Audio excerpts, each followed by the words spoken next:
undefeated. You want to show that you have faith in him. You want to give him the benefit of the doubt, et cetera, et cetera. There could be a lot of things that go into the equation. I have no idea, but I'm saying these are plausible things to conjure up. And as a result, if you look at the rest of the NFC, yeah, we got Dallas. I understand that. We got the Eagles. That can't be ignored. It was a damn good game last night. It wasn't a blowout. Chicago, Mitchell Trubisky's a question mark. Minnesota, Kirk Cousins is a question mark. Drew Brees is hurt. Matt Ryan and the Atlanta Falcons are a question mark. Well. The Rams with Todd Gurley, that's a question mark. Seattle just lost last week. That's a question mark. Don't tell me that Green Bay isn't a Super Bowl contender in the NFC. It's very, very possible. We don't know who the hell's coming out of that conference. There's a strict formula that Green Bay has to follow if they want to be a Super Bowl contending team.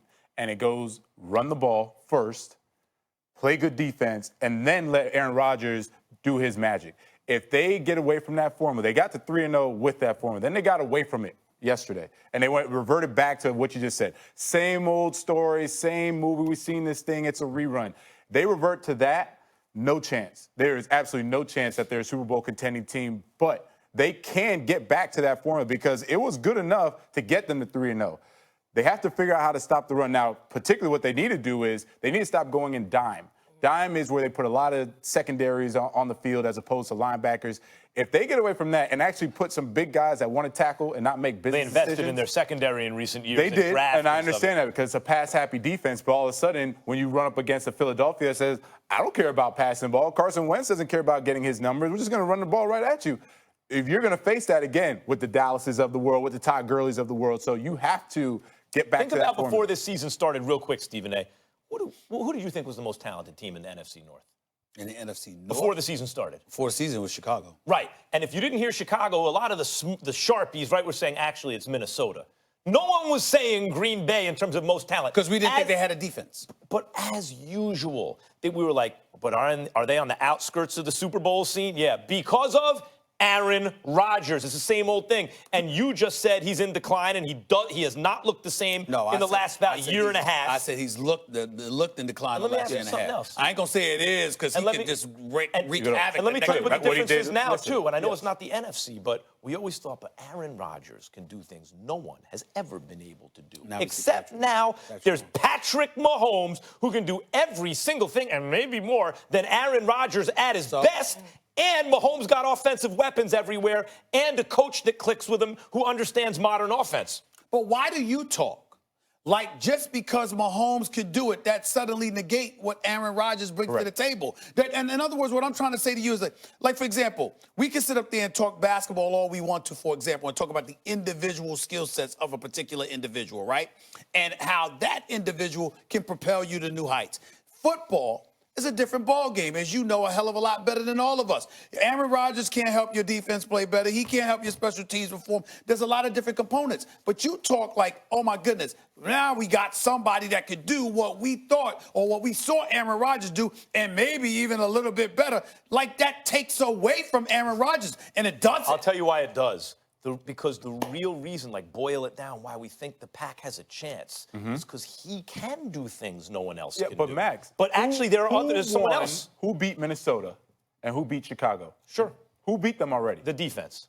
Green Bay. Yep. So if we're going to talk about... The defense played a big part. Which is fine, and that's why I said there's a formula for them. It's a very strict formula. But if we're going to talk about the Chicagos of the world have a chance because of talent, or maybe Minnesota because of their talent. No, I don't think so. They got beaten by Green Bay. No, but I don't think so. I think they're flawed. I don't believe in Trubisky. I don't believe in Kirk Cousins. So none of the NFC North has a Super Bowl contending team. No team from the NFC North will make it to Super Bowl has a chance. And none of them are contenders. You can say that there are three teams in the second or third tier of teams. Can I say this to you? Let me answer this question.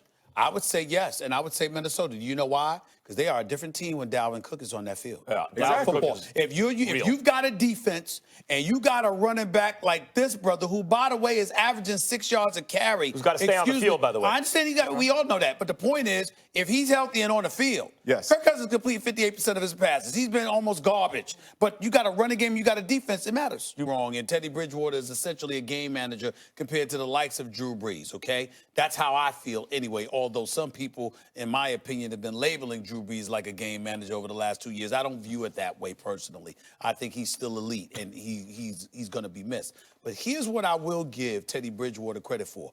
he'll do something that Drew Brees won't do. He only ran about 3 times for about 12 yards against the Seahawks. But he does have the capability when necessary to move the chains in terms of running with the football to get a first down or something like that. You ain't got to worry about Drew Brees doing that. But Teddy Bridgewater can do that. Now, they leaned on Alvin Kamara and Michael Thomas heavily last week, all right? All right, we saw what they did against the Seahawks, those two. The secondary weapons like Ted Ginn Jr. and others. I mean, you didn't see that much from them. But the way I look at it is this. This is why I have the Saints winning this game. Outside of the fact that the disgusting, nauseating Cowboy fans out there, nothing pleases me more than making their life miserable. I can't stand none of yous. Outside of that, I will say this. This is the first defense, as far as I'm concerned, the Cowboys are facing this year. You know, Dak Prescott, I don't know if y'all noticed or not, but this brother's dropped back in the pocket. He sat up there, he's called this girl, he's ordered some food, for the house. He sat up there and called his friends and family members, had conversations with people in the stands before throwing a damn pass. He's been sitting pretty out there. He hasn't been touched.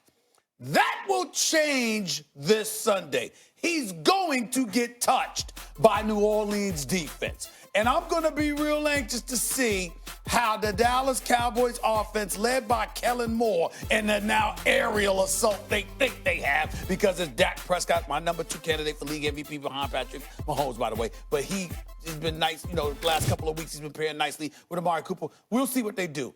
I'm just of the belief that in New Orleans, in that noisy dome that you're obviously incredibly familiar with, I think they are truly walking into hostile confines. I think the defense answers the call, and I think that the Saints pull off the upset because considering how good Dallas is, New Orleans is somewhat playing with house money without Drew Brees, meaning having no pressure, and we all know how allergic to prosperity the Dallas Cowboys are. The Saints have chances, for sure. I like the Cowboys in this game. And by the way, I was not one of these Chicken Little guys